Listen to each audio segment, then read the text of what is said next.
Hello, everyone. I'm David Riggleman, Communications Director for the City of Las Vegas. Thanks for joining us for Access City Council. On this show, we'll be talking about Ward 4, and the councilman who represents this ward, Stavros Anthony, joins me now. Councilman, welcome back to the show. How are you? Thank you, David. Glad to be here. Got lots of stuff to talk about. And packed show today. Yeah, we just survived the heat wave the last 3 days in Las Vegas. We got a little tease it was going to cool off, but now back with a vengeance. Yeah, well, it didn't last long, but it's summer in Las Vegas. What are we going to do? That's right. We'll show everybody where Ward 4 is located. You know it really well, but in case people aren't exactly sure, we'll give them their bearings here. It's basically the west side of the valley, kind of toward the northwest, between Summerlin Parkway and the 215, kind of north and south boundaries. And then, of course, the 215 out to the west as well, US 95 to the east. If you live in that area, work in that area, then you are in the city limits of the city of Las Vegas.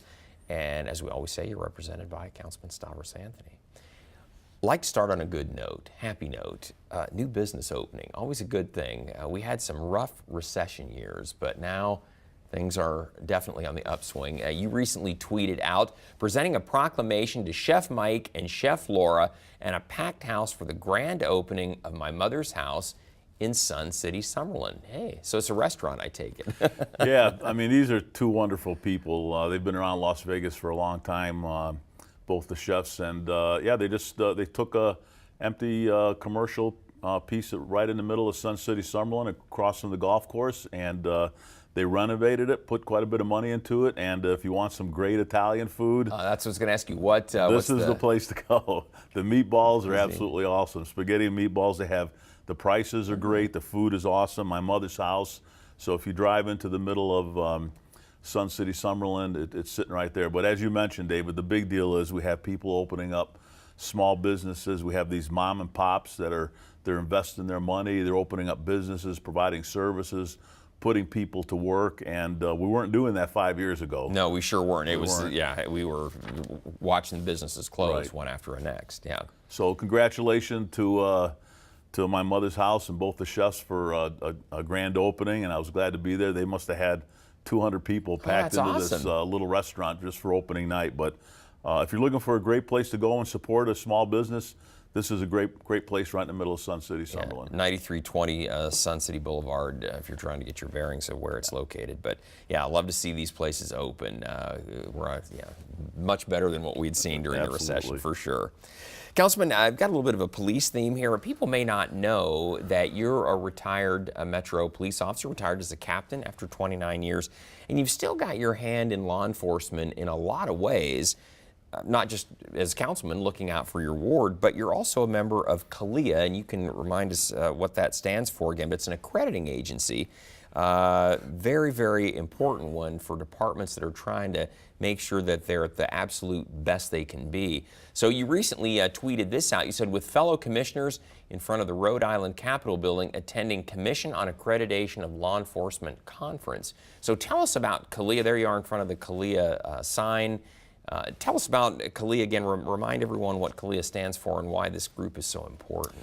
So many years ago, this organization came to being. Those are my fellow commissioners right there, and we started the Commission on Accreditation for Law Enforcement Agencies, and the goal there was to come up with a set of the best standard practices, policies, procedures that a police department should have, and police departments have to apply. They have to go through a very rigorous process. It takes about 2 years, and if they're able to meet all the standards and all the accreditation policies, then they become accredited, which means they are one of the best police departments in the country as far as the practices, their relationship with the community. So I'm proud to say that the Las Vegas Metropolitan Police Department has 4 accreditations. Wow. Our Department of Public Safety has decided to go through the accreditation process to become accredited, and I'm confident that they will do that. So what we do is 4 times a year, the commissioners come together. In this particular case, we met in Rhode Island, which is a great state, a beautiful state. It's remarkable. It's about half the size of Southern Nevada. It's 30 minutes to cross the entire state. Wow. It takes 9 hours to cross Nevada, just to put the state in perspective. But absolutely gorgeous state. And we meet, and in that particular case, we accredited about or reaccredited about 150 police departments. Wow. So I'm very proud to be part of an organization and part of a group that takes a look at police departments and says, you are one of the best in the country. You are practicing the best practices. You have the best policies and procedures, and the community should be very proud of that. And we're getting more and more departments that want to do that because it shows the community that they want to be a great police department. So it's a hard process too. It takes quite a while to become accredited. It's very difficult, and there's assessments and mock assessments and paper trails that have to be followed. So just glad to have my toe in law enforcement still, even though I'm retired. I still love the profession, and this is the way. It's a non-paid position. You just do it because you just want to make sure we have great law enforcement agencies in this country, and it's good to have accreditation here in Southern Nevada. How long will you serve on the commission? So you serve 3 terms, 3 years each term, and for a total of 9 years. If you decide to do all 3 terms, I'm in the tail end of my 3rd term, so I will be reappointed to my first term. I'll be reappointed to my 2nd term, Gotcha. Yeah. and then I'll have another 6 years on the commission, and then you get termed out, basically. Yeah. So, and you get to visit some pretty nice places. Jacksonville is the next one coming up in November. Again, we go there for about 4 days, and there's very little time for sightseeing. They put together some programs like this one here where we went to the Capitol building, but we're in meetings, we're meeting with police departments. It's a pretty rigorous process, but I enjoy doing it. Yeah, well, good for you. Good for you. Councilman, speaking of police work, you're still in touch with the community here right at home. National Night Out was August 1st. National Night Out is always the first Tuesday in August, and you had a big event out at Desert Shores this year. Yeah, Desert Shores is always a great place to have a National Night Out because it's a lagoon. You get to go swimming. There's a lagoon back there, but you get to meet, that's Captain Larkin, a police officer from Metro. We have Boy Scouts out there doing the national anthem. I believe your son sang at that one. He did. He did, in fact. And yeah. He did a great job. Thanks for inviting him. Absolutely. So we have our marshals, our firefighters. We have elected officials out there. Commissioner Brown was there, and it's a great way for the community to come together and really connect with public safety individuals, elected officials, and talk about some of the issues and some of the problems that are plaguing your neighborhood, and get these things fixed so we have a safe place to live and a great place to walk your kids and your dog and go to the park. That's what it's all about. Yeah. So it's a great time to come together and just remind ourselves that public safety is a community event. Yeah. Everybody needs to be involved in that. It started off, National Night Out started off as National Leave the Light On, and the idea was that neighborhoods were going to all turn on their porch lights to let criminals know that we were all looking out for one another. Right. And then it evolved into National Night Out, which is still, as you said, Councilman, the same spirit of the thing. It's really each of us looking out for one another. Right. So exactly. Yep. Good event. At National Night Out, you mentioned it, new Northwest Area Command Captain Sasha Larkin. She's a rising star within the department, and for the people who live out in the Northwest, she is in charge of Metro out there. That's her. Yeah. That's her area. Yeah, the Northwest Area Command is located at Cheyenne and Hualapai. She's really, she just was recently promoted to captain. This is her first assignment, and she's really doing a good job reaching out to the community. We had this coffee with a cop a few weeks back, and she came out, brought some of her officers out to talk to residents that showed up and wanted to talk about police issues. She recently put together a meeting where it was myself and Commissioner Brown and Commissioner Kirkpatrick and City Councilman Soroka, City Councilwoman Fior, and our liaisons, where we met there and talked about, the broken windows theory and some of the homeless issues in the Northwest Area Command. So she's a new captain, but she's doing a great job getting the community to work with her to deal with problems and public safety issues in the Northwest Area Command. Yeah. Northwest Area Command entails Ward 4, some of Ward 6. I don't know if it gets all the way down to Ward 2, but it's a huge geographic area, and she's in charge out there. Right. So. And it's good. We're hiring more police officers now. crime total in the Northwest area is down about 4%, but property crime is up a little bit. So especially auto type of vehicles, auto burglaries, auto stolen vehicles. So really pay attention to your vehicle. There's kids out there that are targeting vehicles, especially when they see stuff in there that they can break in and take it. So take up some crime prevention tips that are available on the LVMPD website. Okay. Yeah. Sounds good, Councilman. Shifting gears here a little bit, Ward 4, your ward, is the home of one of the premier soccer facilities in the whole city, the Betty Wilson Soccer Complex. In the whole country. In the whole country. Come what on, what am I saying? I am selling the whole world. Let's keep going. And you're very active in the Mayor's Cup. You're out there every year. You and the mayor are always presenting the trophies.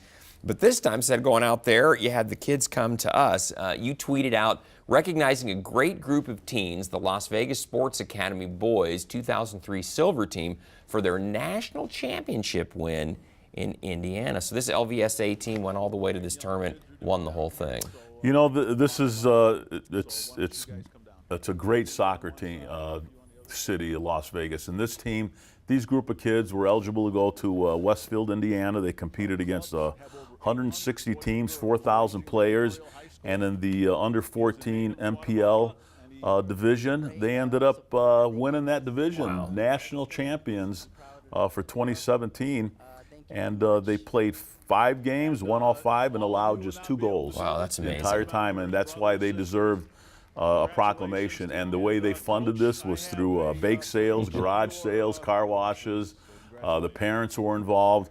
The coach is Leo Miranda, who's he's a high school soccer coach at Cimarron High School. He's a native of Guatemala, grew up playing soccer. He served in the United States Army as a sergeant, and he took these kids and made them national champions. That's great. And this is Las Vegas. That's why this is such a great city, because we have these great kids. And you know, hats off to the parents who have to drive them to practice and do the bake sales and get them to Indiana for the championship. That's and right. They put in a lot of time, and they should be very proud of themselves for doing this. So hats off to them. Yeah, it's a big deal. You know, you used to hear years ago that in sports like soccer, baseball, that Nevada was so small of a state that we couldn't really compete at the national level. We just didn't have the population. But boy, that has really changed. We've seen our Little League teams go to play for national titles. Right. We've seen our soccer teams go and do the same thing. So clearly we're on the map when it comes to, we're a big city now, so I guess it kind of makes sense, but we're on the map when it comes to sports. So congratulations to the Las Vegas Sports Academy boys 2003 Silver Team and Coach Miranda. Congratulations to those kids, and we're just hoping for a repeat. Yeah, that makes them about, what, 13, 14 years old? 14, so, yep, 13, 14. Yeah, sounds pretty good. Well, congratulations, boys. We'll see you out there again. Hopefully, you keep up the work and do it again this next time around. Councilman, let's talk about fun event. You also recognize these folks at a city council meeting. We had a great car show at City Hall back in July. This car show was out front, but you recognize the people who put on the car show inside at council. It's always a fun event. People come from all over in the downtown to check it out. A lot of city employees really like it too, because it's just outside our door. But this is you that morning. This is back in July, recognizing them. Yeah, I was honored to present a proclamation to the SEMA collector car show. They, like you said, they parked some absolutely cool cars out in front of City Hall that day, and you know, most people don't understand it's the second largest trade show in Las Vegas. It brings in about 140,000 visitors. Wow. It's an over $200 million non-gaming impact to the city of Las Vegas. This is a $40 billion industry, these motorcycles and cars, these classic cars. And on that particular day, I was honored to recognize Michelle Abbott, who is a 3-time road racing champion, who is a native of Las Vegas. She went to UNLV. Oh, that's right. And she's the current leading in sports for this season. For racing, and she's a Las Vegan, Michelle Abbott. So another Las Vegan at the top of the sports world. We have to recognize our Las Vegans who are doing some great things with their lives, and Michelle Abbott's one of them. And glad to have the SEMA collector car industry come out here and have their convention. We welcome them every year, and it was glad to give them a proclamation. I didn't realize it was 140,000 delegates. Yes, is that what you said? Wow, that is huge. Yep, it's huge. the second largest. Yep. Behind CES, I'm sure. Yeah. Yes, wow. absolutely. Wow. And they're here for several days, always in the summer months. And of course, the perk that we get to is the cars come along as well, so you get to see all that. They won't let you get inside for some reason. Or hardly touch them. And I wouldn't let anybody get inside my Classica. Those cars are worth a lot of money. Yeah, they put a lot of money and time into them, so we're very careful when they park them out in front of City Hall. Right, we've got the whole street blocked off, so it's really cool. Councilman, you really have become a star on social media. I remember just a few years ago, like the rest of us, you were trying to figure out kind of how this all works. Now you're like tweeting and posting stuff on Facebook like there's nobody's business. And I'm really impressed that you have been doing some Facebook Live chats with the audience, basically talking with everybody, doing these videos. And again, just an opportunity to make yourself accessible to the constituents out there. So. Well, that's what I ended up, once I started figuring out Facebook and Twitter, that's what I really realized, that this is a way for me to connect with people in the city of Las Vegas in my ward and let them know what I'm doing and get some feedback from them. This was a new one for me. This was your staff, Jennifer and Shane, is doing the recording. And you sit there for about 5 minutes and I talk about things just like I'm talking about here, and people are actually listening live and they're actually sending comments back. Yep. They're asking questions, we respond to questions.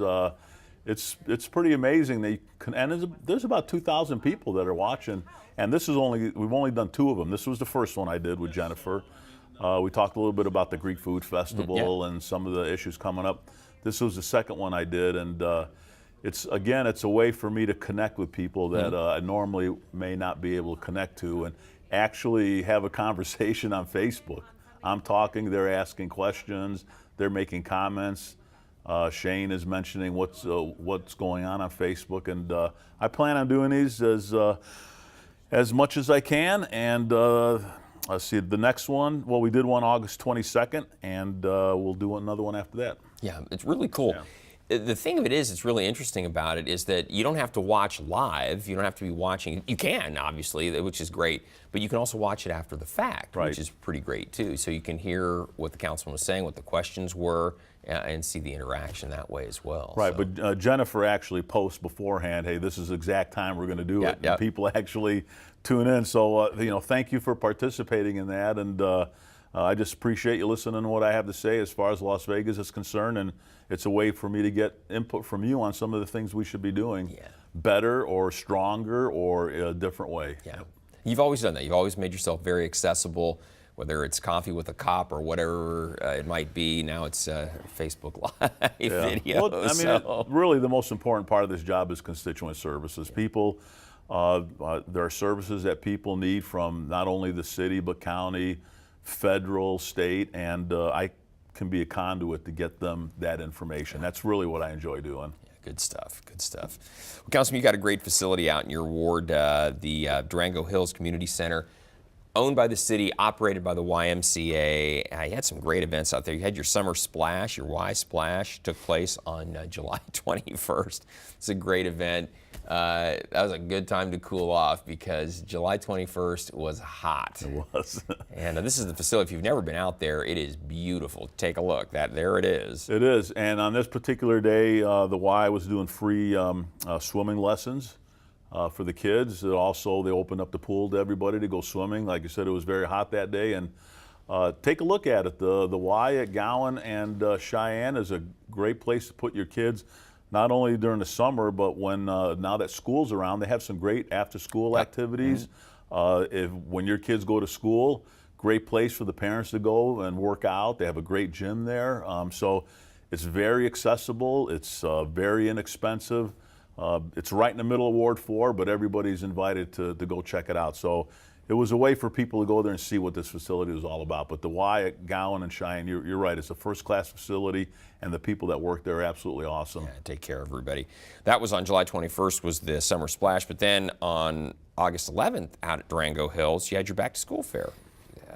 we remember we were talking about how, gosh, this is already time for back to school. Heck, the kids have been in school for almost a month now, it seems like. So, but the back to school event, always a big deal because it's kind of that last hurrah before everybody has to, get back to the grindstone. Yeah, we do it right behind the Durango Hills Y, and the parents, I believe, are very happy because their kids are going back to school, and the kids are happy because we're handing out school supplies, pens and pencils and some paper, and there were a lot of vendors out there that participated that were there to help kids get back into the school environment.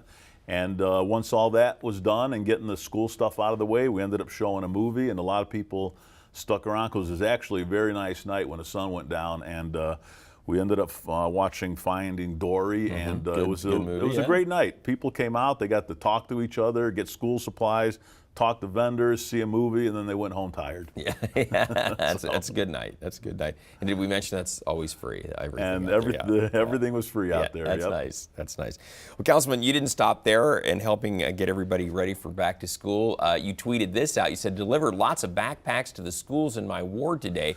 Every kid should have a backpack when school starts. So this, instead of having the kids come to get the backpacks went to the kids. Yep, I do this every year. I'm honored to do it. We go to each school in my ward, the elementary schools, and you can see there's some very happy administrators because we're showing up with backpacks, and they need them. I deliver about 50 backpacks to each of the schools, and they tell me there are kids that are showing up that do not have a backpack to start the school year, and they hand out 50. So I'm just glad that I'm able to help some kids, because every kid needs a backpack. Sure. That's just kind of the big deal today. Especially if all the other kids have backpacks, what are you going to do? Show up, you're going to feel like, oh, this isn't good. So I'm glad to do that. It's my 8th year doing this, and it's good to help. And I get to talk to the teachers and the administrators and kind of let them know I'm available for the school year. The city of Las Vegas can help. Yeah, you do a feature a teacher event too, where you highlight and honor the top teachers in your ward as well. So as nominated by their peers. Yes. So, and speaking of the kids, Councilman, I love this. This is an incentive to get kids to exercise during the summer before school started. You posted on Facebook, congrats to the Cimarron Rose summer campers. They walked 2 miles weekly to accumulate the distance from Cimarron Rose to City Hall, so I rewarded them with popsicles. So that would get me moving. Yeah, on a hot summer day. Sure, okay, I'll walk for a popsicle. I can do that. Well, they got some popsicles, but they walked 2 miles over a summer period, got some exercise, and so the Cimarron Rose Community Center is one of those little jewels we have in Ward 4. It's at Cimarron and Ann, and it's a little small community center, but the city employees that work there pack in so many activities for kids. It's unbelievable. So go drop in there. It's at Cimarron and Ann and check out some of the stuff they have going on there. But what better way to spend a day than handing out popsicles to a bunch of kids that are absolutely having a good time. Nice. So how far is it from Cimarron Rose to City Hall, by the way? That's a good question. I don't know exactly what that is. I never did ask that. We'll have to find out. So anyway, those kids had to walk that far to get their popsicles. So good for them. And I'm glad you could cool them off after their walk. So, well, Councilman, want to make sure we remind everybody you have an event coming up. We talked about this earlier. You do a program called Coffee with a Cop, kind of a coffee clutch with the police officers that are in the area, in the ward. And you have another one coming up on October 9th that we want to tell everybody about. This is going to be out at Neaters, 7100 West Craig Road. Yep, this is another community event I decided to put together to kind of connect with the people that live in Ward 4, and it's Coffee with a Cop. I'm out there. I'm a retired cop, but we have actual real police officers from LVMPD. We have our city marshals who are police officers, and they're out there, and I'm there, my liaison, and we sit around and we let you let us know what's going on in your community, how we can help as a city, how we can help as a law enforcement agency, and we'll do this every quarter. Neaters, if you haven't been to Neaters at Craig and 95, they got absolutely awesome food in there. So stop in and be glad to chat with you, and we'll have some police officers in uniform for you to talk to. It's really informal. It's literally over a cup of coffee, just chit chat. Yep, exactly. And you hear all kinds of stuff from the neighborhood. Issues of car burglaries you were talking about earlier, whatever it might be going on, and that's a good opportunity to share with the police what you're seeing. They can give you some great information too about what they're dealing with out there. Yeah, you know, you ask any police officer, and they'll do the best job they can, but they need public input. They need to know where. It's not just the crime, but it's the public nuisance issues. It's the little things that are having an impact on a neighborhood that code enforcement can take care of, that police officers can take care of, because for most people, their neighborhoods are the most important thing. That's where they live. That's where they raise their kids. That's where they walk their dogs. We have to have great parks, and we need to know where the issues are so we can take care of them. Yeah, absolutely, absolutely. Well, Councilman, we're running short on time here, but we want to tell everybody out there, hey, we always want to hear from you. So if you have something you'd like to share with Councilman Anthony, maybe be part of our next social media segment, you can always find him on Facebook and Twitter. And believe me, he is on Facebook and Twitter. You can also contact him by picking up the phone, 702-229-6405, or send him an email. His address is santhony@lasvegasnevada.gov. And he will get back to you because he always does. So you're on Facebook Live. You got all these ways. It's like, if you want to talk to Councilman Anthony, this is easy to do. Well, 8 years ago, I didn't know anything about this stuff, and you have some great staff that have brought me into the 21st century. Well, so that's what people are using today, and that's how we're going to connect. 5 years from now, who knows what it's going to look like. True that, but I'll tell you what, you have really embraced it and just used it as a tool to connect with your constituents. Thank you. It's great to watch, and congratulations to you for embracing something new. People sometimes, change is always a little bit tough, right, but you just picked it up and run with it. So I appreciate it. It's been exciting Thanks. to see. So, well, anyway, we'll see you next time right here on the show 6 weeks from now with another update from Ward 4. In the meantime, we want to thank you for joining us for this edition of Access City Council. Don't miss our next show beginning September 7th with Ward 2 City Councilman Steve Soroka. It'll be his first show. And don't forget, you can watch us live on the internet at kclv.tv. Thanks for watching, everyone. We'll see you next time around.